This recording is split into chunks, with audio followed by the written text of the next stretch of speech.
Pasasalamatan ko kayo habang ako'y nabubuhay.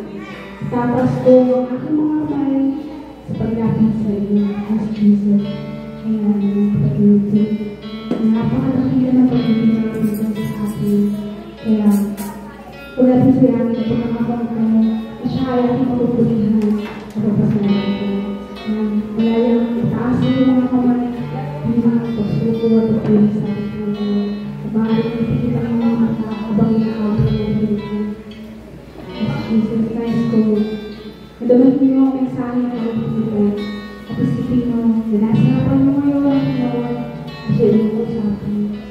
Kasi patuloy sa ibang gawa ng pag-ibig ng pasensya ko at patuloy kang kumito sa aking mabuhay at pagkamatang mo ay walang pagkawa.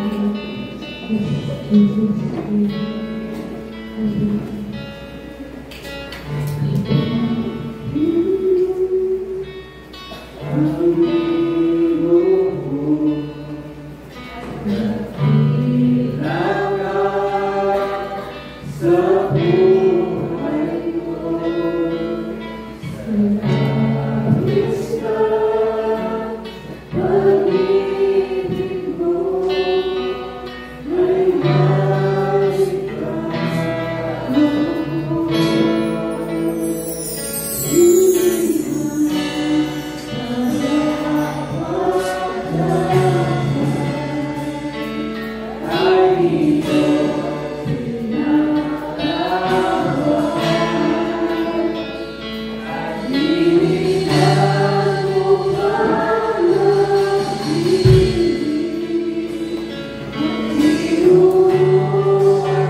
Kami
2017. Ngunit, kinaawakan ako ng Diyos para magpapunta ni Jesucristo sa pamamagitan ko kung gaano siya katsaga sa mga kasalanan.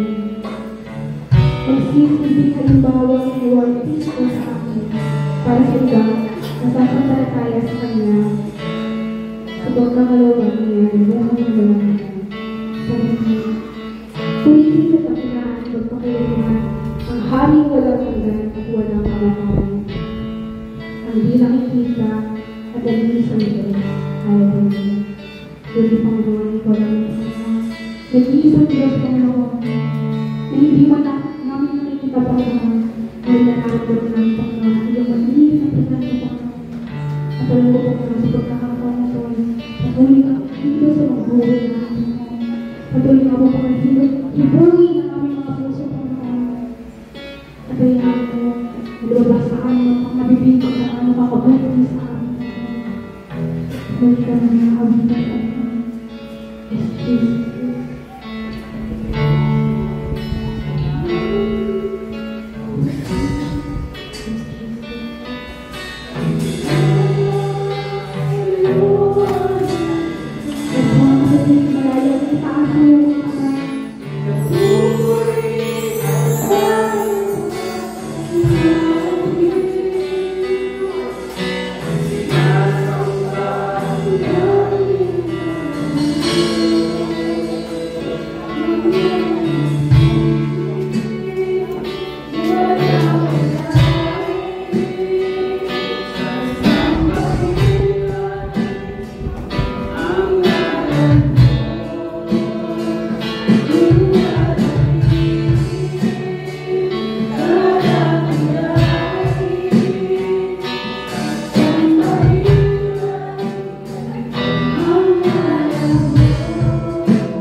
dapat ginagawa mo sa aming pamilya. Dahil wala kang pamilya, Panginoon. At walang sino na nagpapanday sa mga kanilang Panginoon dito sa mundo. Kaya Panginoon, dahil ikaw ang Diyos Panginoon, matapat sa kanyang mga pangako. Kung saan, siya pagiging Diyos. Diyos na Diyos, hari ng hari, hindi ko gago. Wala naman na ngayon. At sa habang salamat po mo dahil hindi man kami napagkakit Panginoon. Pagkas kami Panginoon, patuloy, hindi nyo pa ka mga halas ng oras ngayon. Salamat po niya sa mga pagsubok Panginoon, kaya pagtuloy na namin Panginoon. Salamat po mga sa bagong buwan, bagong araw, bagong taon Panginoon. Salamat po mga sa kalakasan Panginoon, sa patuloy ng Diyos. At ang mga sa mga oras na ito, binubuksan na ang Panginoon ng oras ng dami at binubulong mo sa buhay ng bawat sa Panginoon ang iyong walang hanggang pagpapala sa Panginoon. Salamat po mga sa pagpapadaba sa aking Panginoon ng nalilig na pagpamahal Panginoon. Kasi lamang kami binabalik ang pinakamataas sa kapulit ng salamat at ang pangalan ng bukong na anak ni Jesus ng lahat ng anak ng Diyos sa sabi na Amen. Hallelujah. Ngayon naman po, ipatingin natin ang ating mga katabi.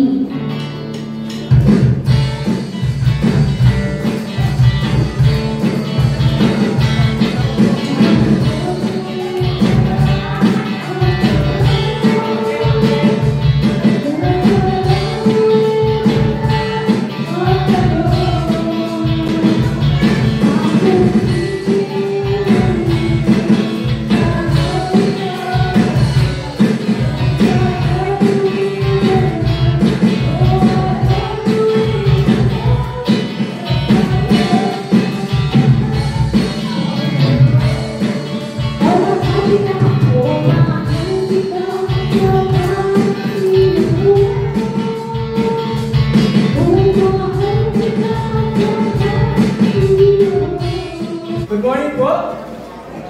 Good morning. Sabihin mo sa katabi mo, kapatid, you are blessed and highly favored.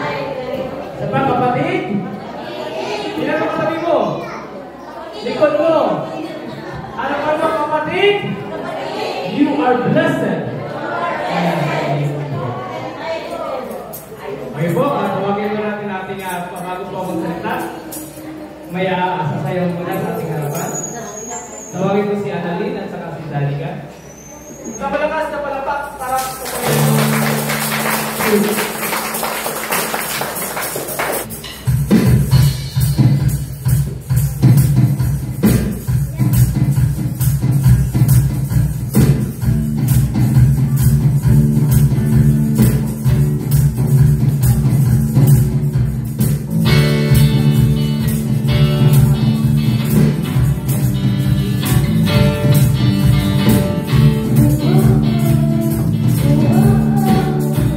Oh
Lord, we give you praise, we give you glory, God.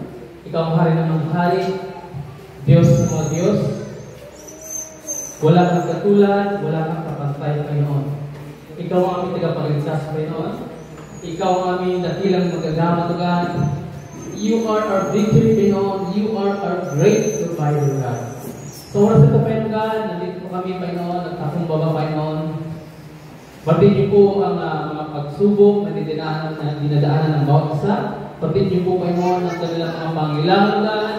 Pag gusto na, Panginoon, God, you see in your word, Panginoon. Seek first His kingdom and His righteousness, and all these things shall be added, God. Kaya, Lord God, we commit to you, Panginoon God, ourselves today, na manguna ko po sa amin, Panginoon. Mangusap ko po sa amin, Panginoon. Na kung saan, Panginoon God, you said in your word, Panginoon, hindi niyo kami iiwanan ng pababayaan.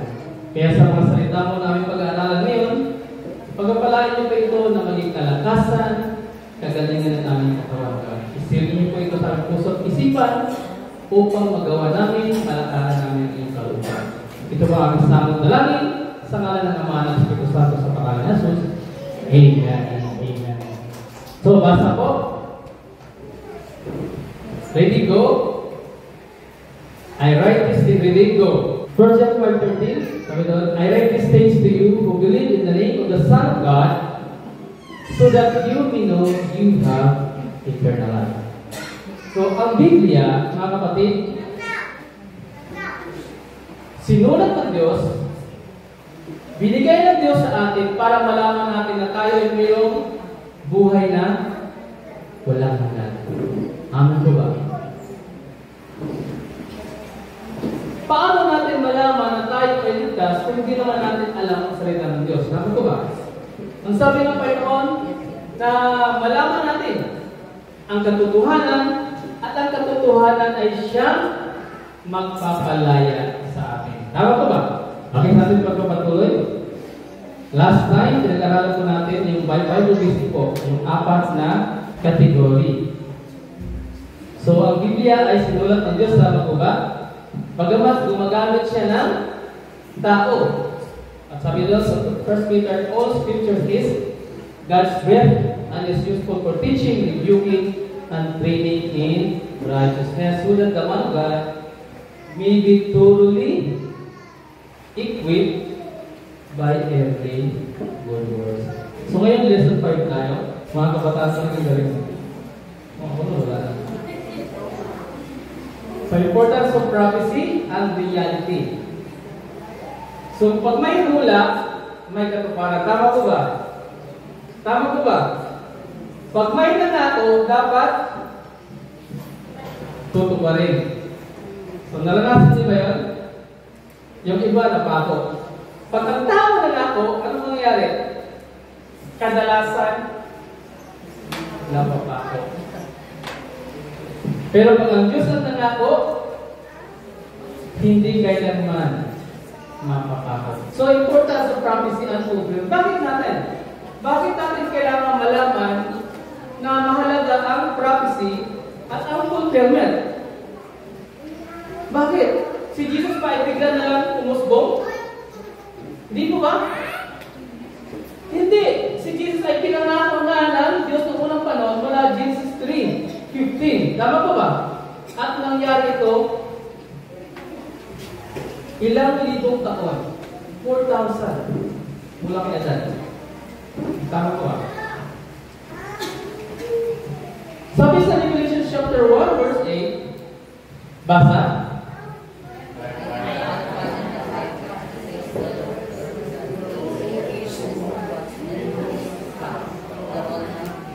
Pag sinasabing Alpha at Omega, siya ang una at katapusan. Tama po ba? Ganon din dito sa Revelation 22:13, I am the Alpha and the Omega, the first and the last, the beginning and the end.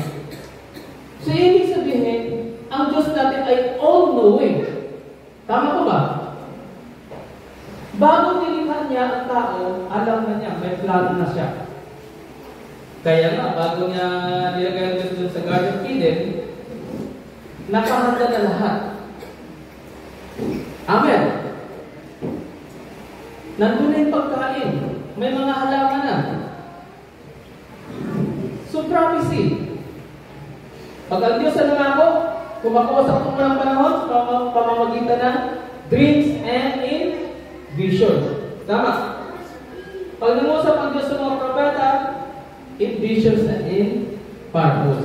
Kaya yung unang panahon, pag ang tao nagkasala, yung si Adan nag-break ng covenant, ano ang ginawa ng Diyos? Ginamitan siya ng balat ng hayop. Tama. Yun ang unang pag-aalay. Dumating ang mga unang panahon, naging ritual na. Pag nagkasala, nag-aalay ng tupa, o bato-bato, o kung ano man ang may-ari nila. So nangako ang Diyos saan? Covenant with Abraham was fulfilled at the time of Moses. Sa Genesis chapter 15 verse 13 to 14, ang sabi dito, nangako ang Diyos kanino? Kay Abraham. Alam mo ba kaya almost siguro na sa 700 years bago nangyari yan. Basahin natin.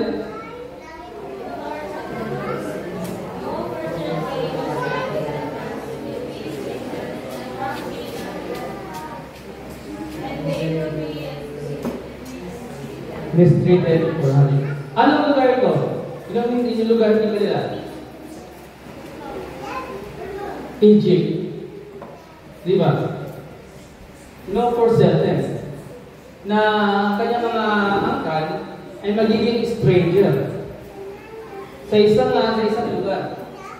For 400 years. Ilan? Ang Israelita ay nalalaman doon sa Egypt. Ginawa silang katulong. Pero yung una, maayos kasi si Joseph ang namumula. Yung matay yung mga elders, wala na. So yan po ang nangyari. Ngayon naman, Old Testament prophecy nangyari kay Jesus. So Old Testament prophecy. Kasi bakit prophecy? Maraming kasi ngayon, mga tao na nagsasabi na darating si Jesus ngayong April. Pag ilang April nandun mo na mga dumating, hindi wala pa rin. Pero regardless, sa mga nagtatao na nagsasabi na darating na si Jesus, darating naman talaga. Tama ko ba? Hindi nga natin alam. Kaya kailangan natin lagi tayo handa. Alam ko ba? Lagi handa. Sa Isaiah chapter 41 verse 10, pag sinasabing prophecy, pula yan na katuparan ni Jesus. Basa.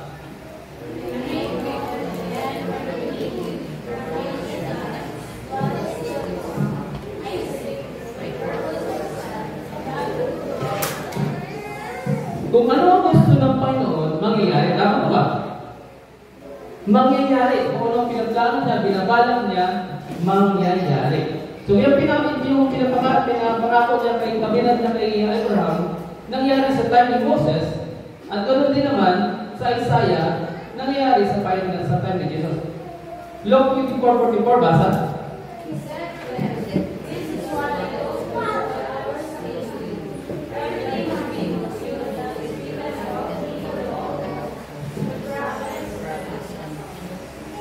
So yung sabi, this is what I told you. Ito sinasabi ko sa inyo, lahat ng bagay ay mangyayari saan? Tasulat nito.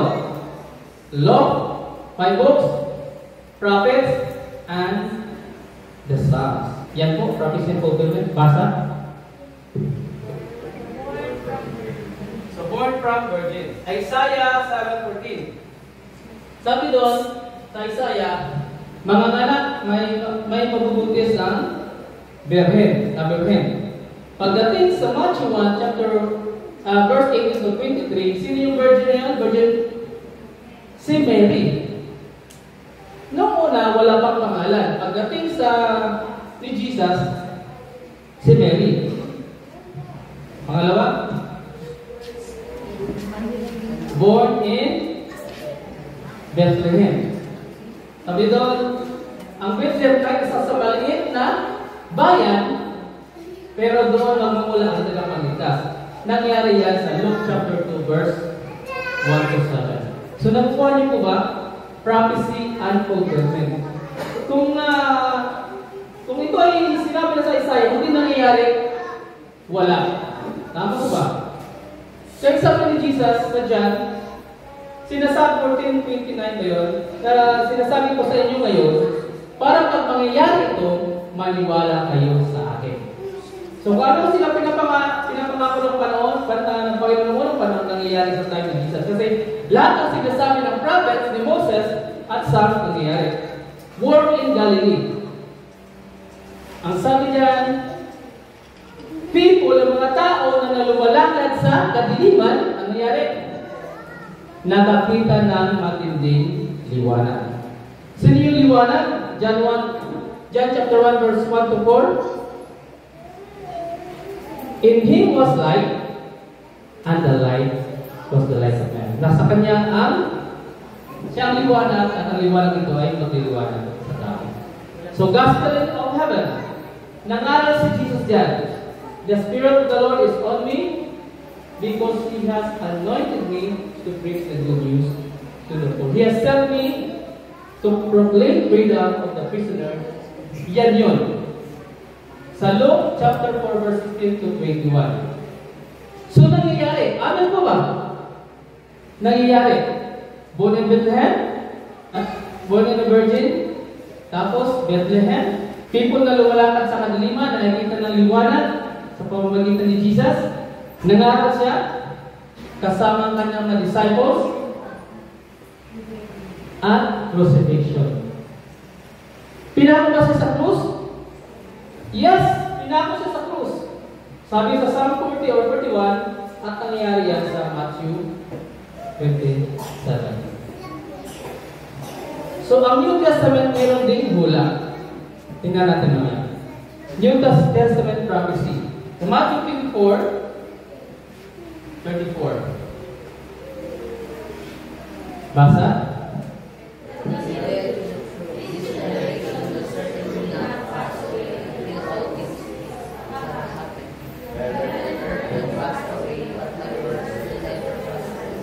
Susulat ng Matthew yan. Tama po ba? Sabi ni Jesus, I tell you the truth, this generation will not pass away until these things have happened. So ano ang mga prophecy ng New Testament na dapat nating tandaan at bantayan? Ang sabi doon, yung kanyang second coming. Amen po ba? Tayo ngayon ay last of the last days na. Pagdating ni Jesus, kunin na ni Jesus yung kanya. Ihiwalay na ni Jesus yung kambing at yung tupa. Kung sa isda pa, na nahuli sa basket, yung isda na hindi makain, hindi mapakinabangan ay babalik sa dagat. Yung namang mabuting isda ay ilagay sa lalagyan. Sa ganun din. Sabi sa Peter, ang judgment ng Lord saan nagmumula? Sa house of God. So kaya mga kapatid, ang Biblia at tinuturo ko ng Biblia ay magpapatuloy tayo. Amen po ba? Magpapatuloy tayo sa paglilingkod sa Panginoon. Unahin natin siya lagi sa lahat ng bagay. Pag-isip, di ba? Basta ng Biblia, panalangin, hindi ka, huwag kang maniwala sa lawa. Hindi mo na kailangan manalangin kasi alam na nandiyan sa pangailangan mo. Ang sabi doon, ask and it shall be given to you, seek and you shall find, knock and the door shall be open unto you. So ito po, basa.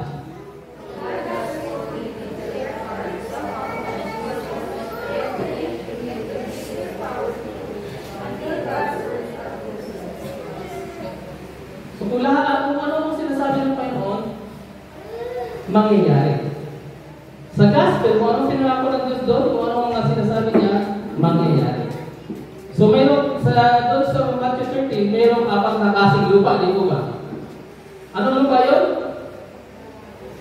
Daanan, batuhan, dawagan, at good soil. Kaya nga, naisin natin na maging good soil tayo. Amen po ba? Na mamunga ng 30, 60, and 100. So, 7 eras. 7 generation. Ang sabi ni Jesus doon sa mga Pariseo, sa Luke 12:54 to 57, marunong kayo mag-interpret ng panahon, pag maliwanag, umaaraw, pag tumukulimlim, umuulan, pag malakas ang hangin, may bagay. Tama po ba? Alam niyo kanina, umuulan, sabi ko Lord. Sabi ko kanina, I declare na walang ulan. Not today, Lord. Hindi ito mangyayari. Tapos maya-maya, umuulan. Sabi ko, Lord, hindi ako wala ng pag-asa. Lord, I declare no rain. Hindi ito ulan. Pero pagkatapos ng ulan, umaraw. Nakakatawa. Kasi mahirap kasi dyan daanan pa. Umuulan talaga. So dito ngayon po, sabi dito, alam natin mag-interpret, kaya tayo. Pero pagdating ng Panginoon, o sa mga nangyayari noong unang panahon, tingnan po natin. Sa Genesis, sino ang tao ng Genesis? Si Adan at si Eva.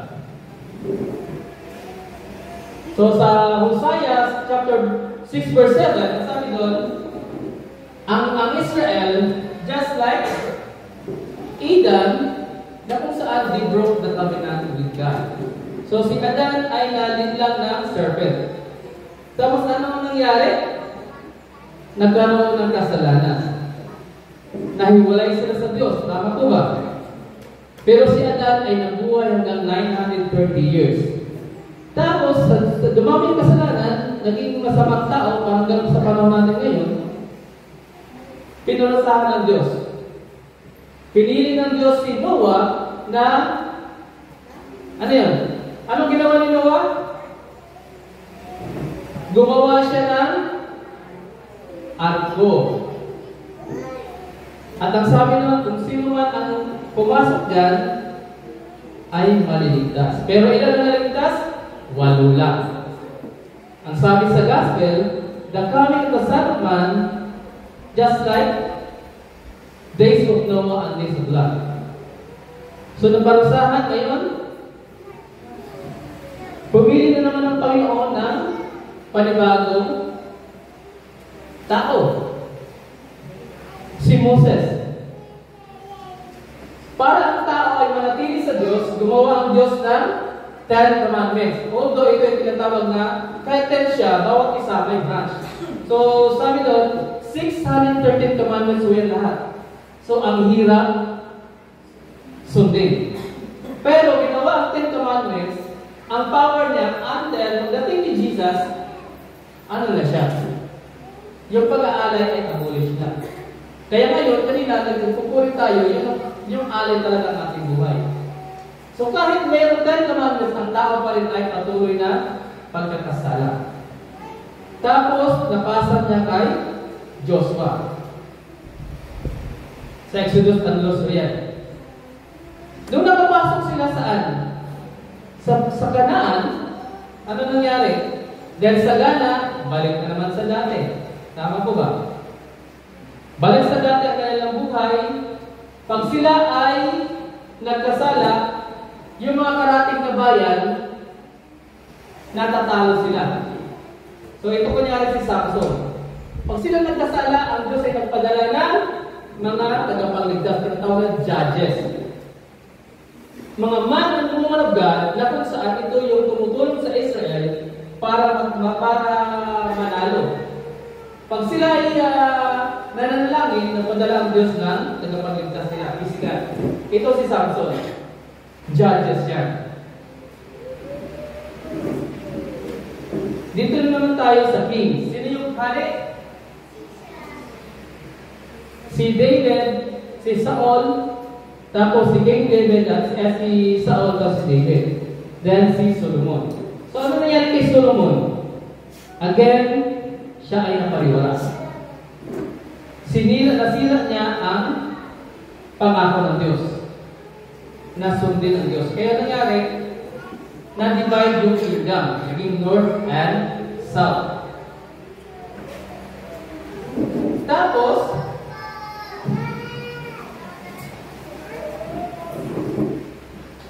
tumawag naman ang Diyos saan?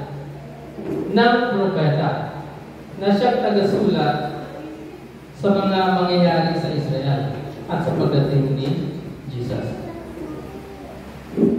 Ngayon, yung lahat na sinusulat ng propeta patungkol dito. So kung nakikita nyo, mula Genesis, Exodus, Judges at Kings, ang Diyos ay pumipili ng tao para ma-align ang tao, manatili ang tao sa Panginoon para sa pagdating ni Jesus. At ngayon, si Jesus ay saan? Nasa langit, tama po ba? Nasa buhay natin. Ang salita niya nasa puso natin. Kami, meron na yung tinatawag na revelation. Last days na tayo ngayon, tama ko ba? Last days. Ibig sabihin, ang Diyos ay pumipili din ng mga tao, kagaya ko, kagaya mo, na magdala ng kanyang salita. Amen po ba? Amen po ba? Sabi nga nung umalis si Jesus, nagbigay siya ng yung parable of the talent, nagbigay siya ng 3 talent. Although yung Matthew 28, sabi niya, go and make disciples, dapat of all nations. Ganun din pa yung talinhaga ng talent. Nga nagbigay siya ng 1, 2 at 5. Yung 2, dumami, yung 5, dumami, yung 1, hindi. Kaya ano nangyari? Ginapos at tinapos sa madilim na lugar. So ito ang nangyari sa atin. Binigyan tayo ng utos. Bilang anak ng Diyos, membro ng pamilya ng Diyos, meron tayong utos habang tayo nabubuhay na kung saan mamunga. Mamunga sa salita, mamunga sa gawa, at mamunga ng tao na kagaya ng katahinan. Amen po ba? Palakpakan natin ang Panginoon. Sabihin mo sa katabi mo, mamunga ka. So, 7 steps of fulfillment of prophecies. Pangpito yan. Pagdating ng Panginoon, sa 2 Thessalonians chapter 2, verse 1 to 3, ito lagi.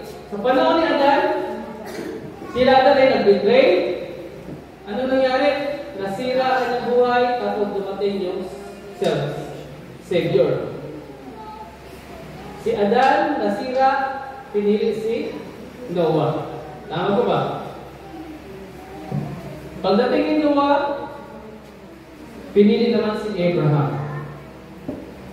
So, basa.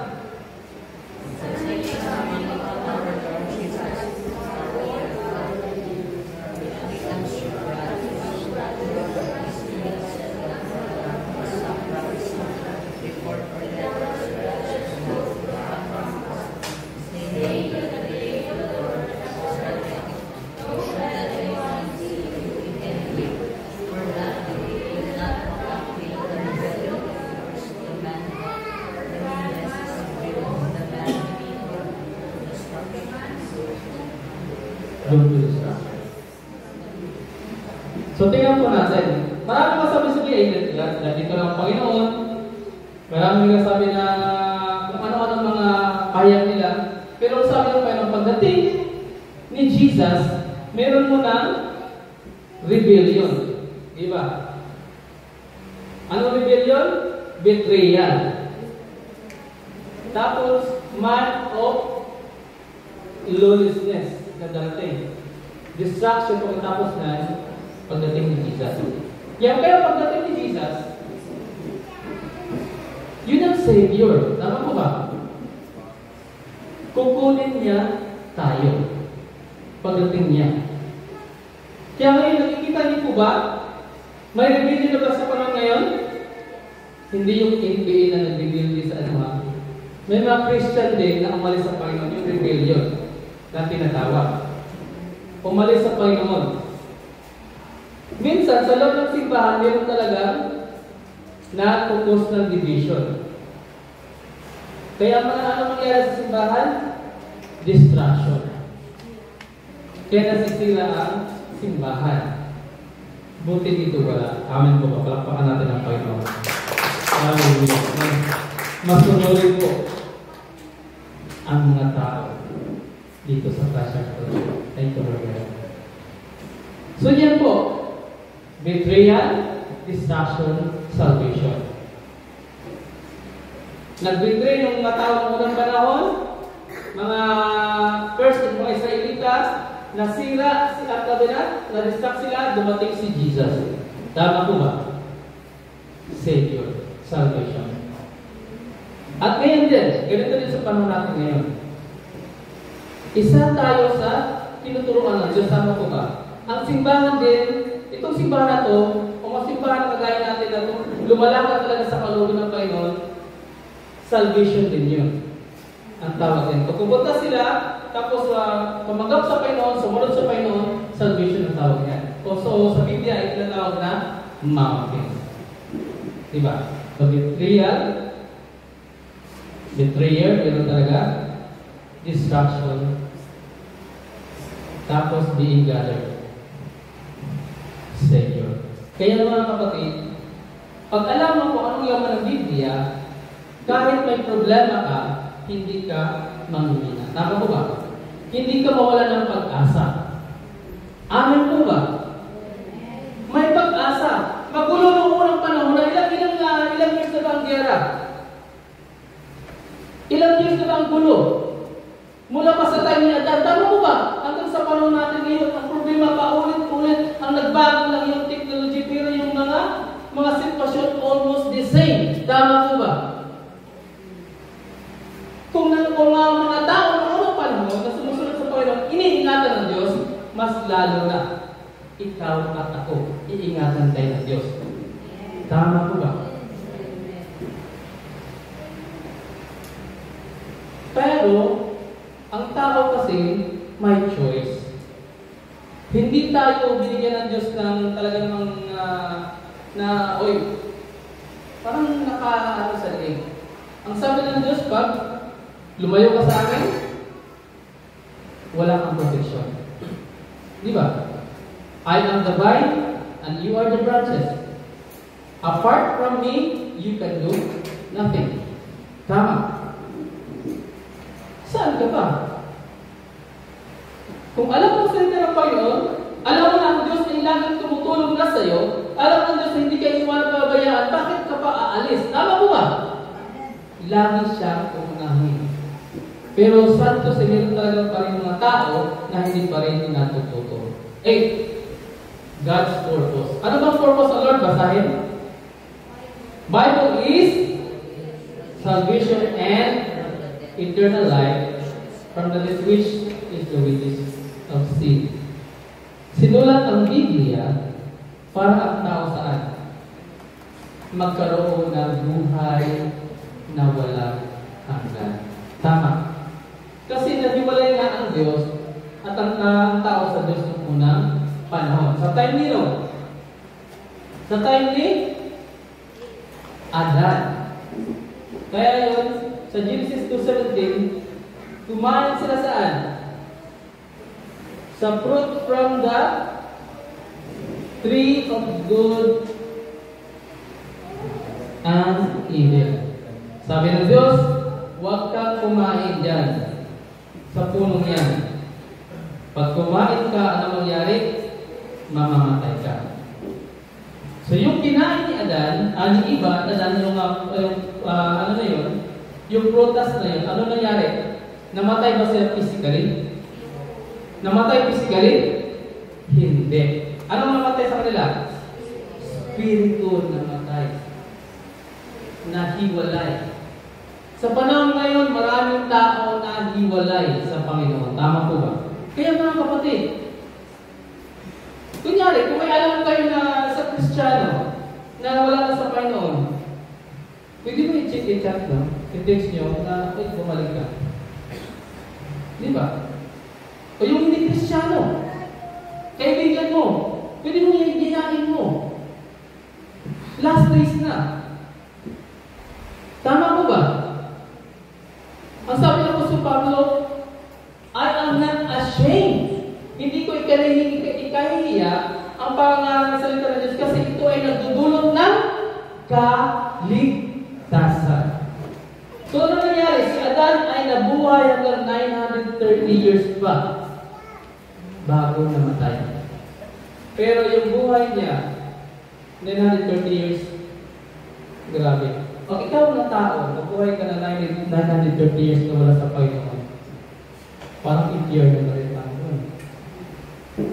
Ang tao na wala sa Panginoon, hindi tira talaga yan. Magulo ang buhay. Marami mang pera, magulo ang buhay. Tama ko ba? Magulo. So, anong nangyari? Sa Romans 6:23, ang sabi doon, for the wages of sin is death. Ang kabayaran ng kasalanan ay kamatayan, ngunit ang kaloob ng Diyos ay buhay na walang. Dumating si Jesus para ibigay sa atin ang buhay na walang hanggan. Simple lang. Ang sabi doon sa John 1:12-13, ang sabi doon, sa lahat ng tumanggap, iniwala tumanggap, ay sabi doon, pinagkalooban na maging anak ng Diyos. Napakasimple. Hindi na kailangan magkatay ka ng hayop. Hindi na kailangan na kung saan luluhod ka para magmamakaawa saan? Sa dibulto. Hindi na kailangan na kung saan parang gawin mo lahat ng pasan-pasan na sa bagay ng isang bagay para ikaw ay patawarin. Simple lang, believe, receive, may buhay ka na walang hanggan. Kasi yung alay na nangyayari, si Jesus ang pinaka-alay. Tama po ba? Once and for all, siya yung ultimate na alay. Kaya di na kailangan mag-alay. So, paano ang buhay natin? Paano mag-alay tayo ng buhay? Sabi sa Romans 12, 1 per hour. I-alay natin ang ating katawan, ating buhay bilang handos sa Diyos. Di ba? Simple lang. Mag-alay. Paano mag-alay? Hindi na kailangan na mag-alay ng hayop yung buhay natin. I-alay natin sa Panginoon. Araw-araw. At ito naman linggo, ito yung tinatawag na communion. Spiritual na communion. Pag sinasabi spiritual na communion, kumakain, sabay-sabay tayo, sama-sama tayo kumakain na salita ng Panginoon. Amen! Bakpakan po natin ang Panginoon. So, nagkasala siya dyan, dumating si Jesus para bigyan tayo na ma-restore yung relasyon na nawala ng unang panahon. 2 Timothy 2:4, sabi doon, God's purpose. Anong purpose of Lord? Salvation and eternal life. Ang sabi sa 1 Timothy 2 verse 4, God wants all people, all men, to be saved and knows about salvation and truth. Come to know the knowledge of the truth. Pag alam yung truth, ano mangyari? Pag alam yung tama, maliligaw ka ba? Pag alam mo ang sagot ng exam, masizero ka ba? Ito, sino, di ba nag-aaral ka, di ba? High school, elementary, college, pag alam mo ang sagot ng exam, masizero ka ba? Perfect. Tama ko ba? Ang Biblia ganun din. Ang Biblia ay tupos ng mga challenges. At nababasa na natin. Araw-araw tayo nagbabasa tayo, di po ba? Nandun na lahat yung sagot. Alam yung truth, hindi ka maliligaw. Kaya, ito yung gusto ng Diyos. God wants men, all people to be saved at knows about salvation and truth. Knowledge of the truth. At sabi sa John 6:40, ano God's will? Those who look to Jesus, ano mangyari? Shall have eternal life. Parang John 3:16. To those who believe on Him shall not perish but have eternal life. So, sabi sa John chapter 6, He who has the Son has life. Yung may, sino, He who has the Son, yung tumanggap kay Jesus, na Diyos ang tagapagligtas, may buhay na walang hanggan, at yung hindi, ano mangyari? Patay. Does not have life. So ano ba ang life na tinatawag doon? Eternal life. Ang mga tao na walang salita ng Diyos, walang Jesus sa buhay, buhay sila physically, pero patay sila spiritually. Diba? Physically, buhay, nakakalakad, nakakatawa, nakakanta, nakakatakbo, nakakakain. Pero spiritually, walang life. So, anong mga pinakamahalaga? O mahalaga sa lupa? Anong pinakamahalaga nating ang ating bantayan? Yung nais na. Kaya tayo nagsisimba kasi gusto natin magkaroon ng buhay na walang hanggan. Tama mo ba? Kaya tayo sumusunod sa Panginoon, kaya tayo nagbabasa ng salita ng Diyos, kaya tayo nananalangin kasi nais natin makamtan ang buhay na walang hanggan. Pag tayo ay binawian na ng hininga. Sa langit na tinatawag na buhay na walang hanggan, ilang years lang tayo doon? Ilang years tayo doon? Walang katapusan. Million years? Billion years? Wala nang katapusan eh. Pero dito sa lupa, dadaras na talaga ng kapighatian sa lupa. Kagaya ng sa Book of Acts, pinapatatag nila yung mga bagong disciple, bagong pananampalataya. Kasi, dadaras ng kapighatian. Si Jesus din, sabi ni Jesus, na in this world, sa mundong ito, dadaras kayo ng maraming pagsubok, pero tandaan niyo na pagtagumpayan ko na. Amen mo ba? Pagtagumpay si Jesus, alam natin ang truth, tayo din ay tagumpay. Amen mo ba? Palakpakan natin ang Panginoon. Tagumpay tayo pagkasama natin si Jesus. Talo tayo pag hindi natin kasama si Jesus. Maliwanag yun. Pag hindi natin kasama ang Diyos, talo tayo. Kaya kung dadanas tayo ng hirap dito ng 50 years na hirap, ayos lang. Compare sa million years na, ang sabi doon, ang Diyos ang papahid sa ating mga luha. Pero ang hirap na dinanas natin dito, kung pagsubok man, may pag-asa pa rin. May pagsubok pa ba na lumalampas kay Job? May pagsubok na naman nalampasan ng pagsubok ni Job physically. Diba? So doon, mas matindi yung kay Jesus. Yung normal na tao, si Job. Si Job, sabi ni Job, hubad akong lumabas, hubad din akong bumalik. Kaya those who look on Jesus shall have eternal life. May pag-asa si Job, kahit wala pa si Jesus ng time na yun. Mayroon siyang pananampalataya na hindi siya iwanan at papagayaan. Basa po.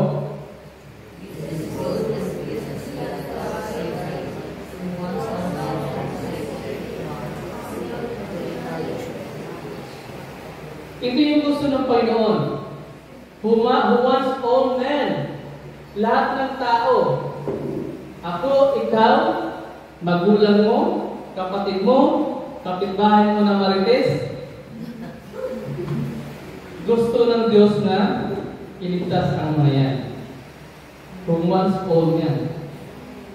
Ang sabi, yung 99 nga, di ba meron siya manahit na tupa, nawala yung isa, sinahalap yung isa. Kasi gusto mo ng Diyos. Pero nga lang, meron din ang tawag talaga na man doomed to destruction. Pinili nila yung kanilang pupuntahan. Basa?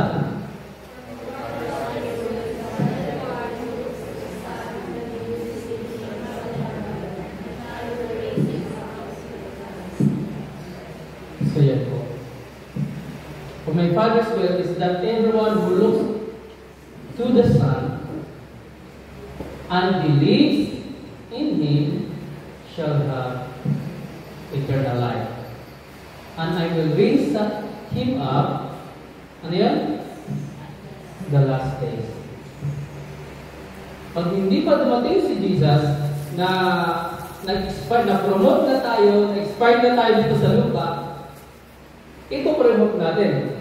Bubuhayin niya tayo saan? Last days. Tama?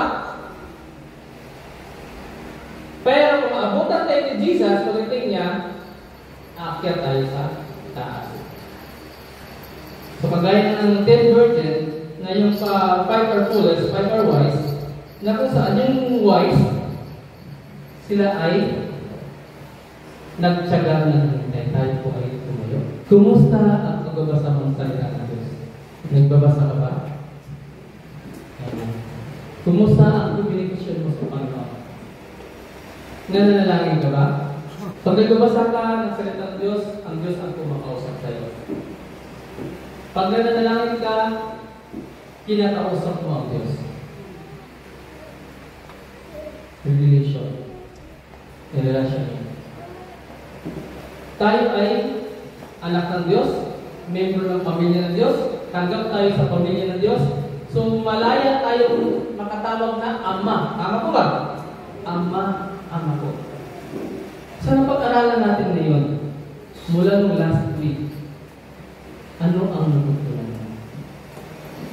Ang Biblia ay 31,000 verses. Ayan. Maraming promises yan. At sabi ng bawat salita doon, sabi ng pwede nabasa natin kanina, mangyayari. Lilipas, di ba? Heaven and earth shall pass away, but my word. Lilipas ang langit at lupa, pero ang salita ng Diyos ay mangyayari. Mananatili. Hallelujah. Sabi niyo mo na. Yes, Lord God. Salamat, Ama. Salamat, Holy Spirit, na ikaw ang aming counselor, God. Holy Spirit, ikaw ang aming comforter. Ikaw ang aming guide sa panahon. Lord, lagi niyo po kami i-convey to God na sa bawat oras, bawat minuto, mula sa paggising, maghapon at sa pagtulog kayo noon, na hindi namin nakalimutan na magbasa, manalangin, magpapasalamat at humingi ng tawad sa lahat ng aming gawang kamalian. At sa mga salita mo namin narinig ngayon, God, lalo na sa prophecy at fulfillment pa noon, kami ay maghihintay sa iyo, God. Kami ay handa pa noon. Laging handa sa pagdating mo kayo, God. Turuan niyo po kami at tulungan niyo kami na magawa namin ang tama. Huwag niyo po kami hayaan na magaya ng mga tao ng panahon, na sila ay nag-betray sa iyo, Pinoon. Sila ay lumayo sa iyo, Pinoon, God. Lord, bagkus pa noon, i-guide niyo po kami, Holy Spirit, Lord Jesus, sa pamamagitan ng iyong salita na magawa namin ang tama. Kaya, Lord God, lagi niyo po kami samahan. At lagi po namin nililitara noon sa buhay namin na kami na ang iyong anak, God, and that we are blessed and highly favored. Salamat po. Salamat sa mga salita. Salamat sa mga pangako, God, na aming pinaghahawakan. Ito ang aming samudalangin sa ngalan ng Ama ng Espiritu Santo sa pangalan ng Jesus. Amen. Amen. Tulisan mo po. Hallelujah. Pag may pinatanim, may aanin. Tayo po'y magtanim sa gawain ng Panginoon. Hallelujah. Ayan. So, muli po ay maganda at mapagpalang po sa ating lahat. Ayan po sa ating pong pagbibigay sa Panginoon. Ayan po pong basahin sa Malakay 3, verse 10 to 12. Pero ngayon, inaanong ko kayo, subukan ninyo ako, ang Panginoong makapangyarihan. Dalhin ninyo ang buong buo sa templo, ang inyong mga ipapo upang ipagkain sa aking templo. Kapag ginawa ninyo ito, padadalan ko kayo ng ulan at ibubuhos ko ang sobra-sobrang pagpapala. Verse 11. Hindi ko pa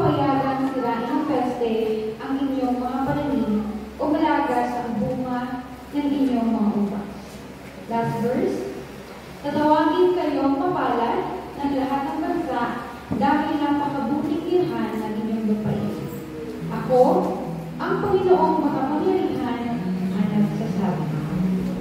Amen. So mga kapatid, ayan, ito po isa lamang sa mga pangako ng Panginoon. Ano po, na hindi niya hahayaan na sirain ng mga peste ang ating mga pananim. Ano po, so mga kapatid, ang pagbibigay po ay wala sa laki o liit ng halaga ng ating ibibigay. Ngunit, ang ating pong mga puso at ang ating mga buhay ay sobra-sobra na pong alay sa Panginoon. Kaya po, wag po tayo tumingin sa amount na ating ibibigay, ngunit ang ating pong mga puso. Ano po, kung bigyan po tayo ng buhay sa ating mga puso at hayaan po natin ang Panginoon na ang magbalik dito sa atin.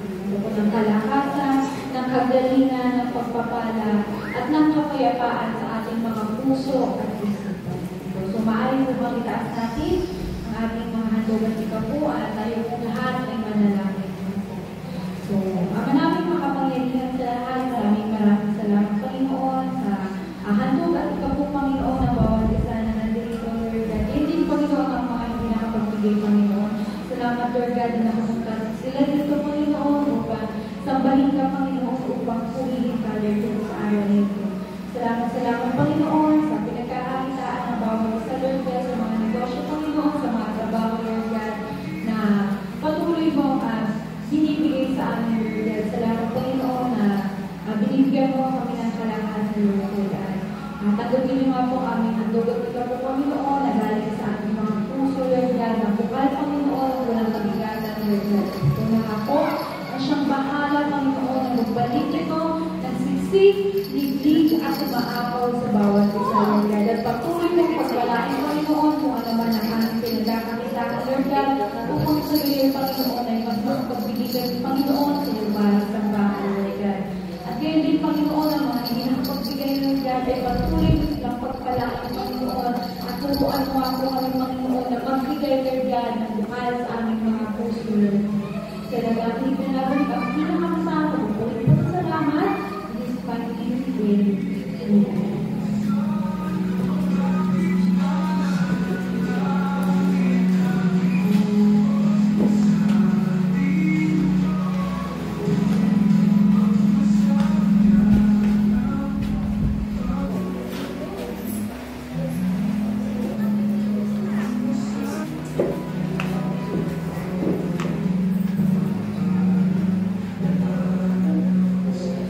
Mamaya po,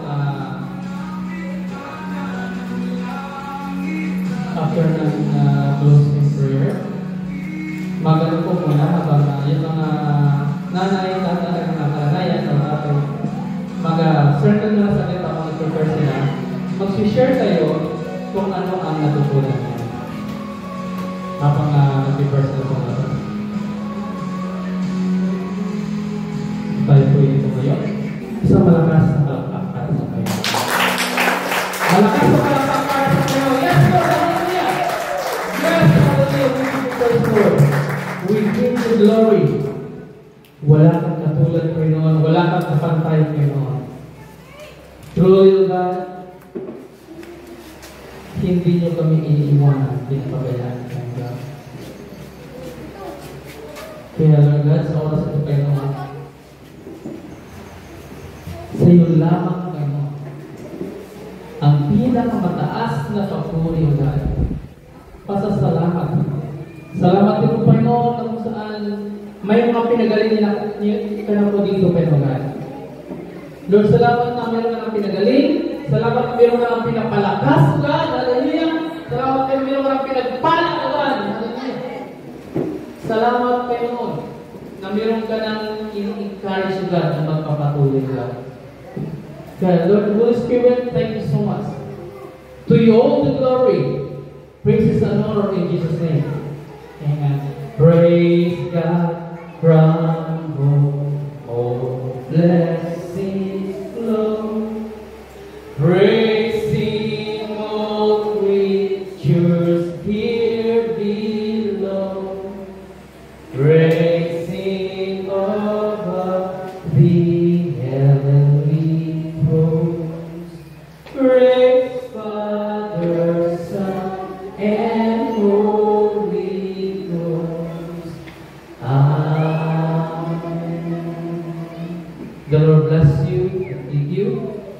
Lord make His face to shine upon you and be gracious to you. The Lord turn His face towards you and grant you peace now and forevermore. Amen. Amen. Amen. Hallelujah! Kaya pagkatawag ko ang worship team para sa ating victory song. Yeah, Lord.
So yan po, muna tayo. Upo muna, sir. Salamat din po sa ating bisita, sila Mr. Joy, sila Mami, at si Brian na kung saan nagbigay sa atin na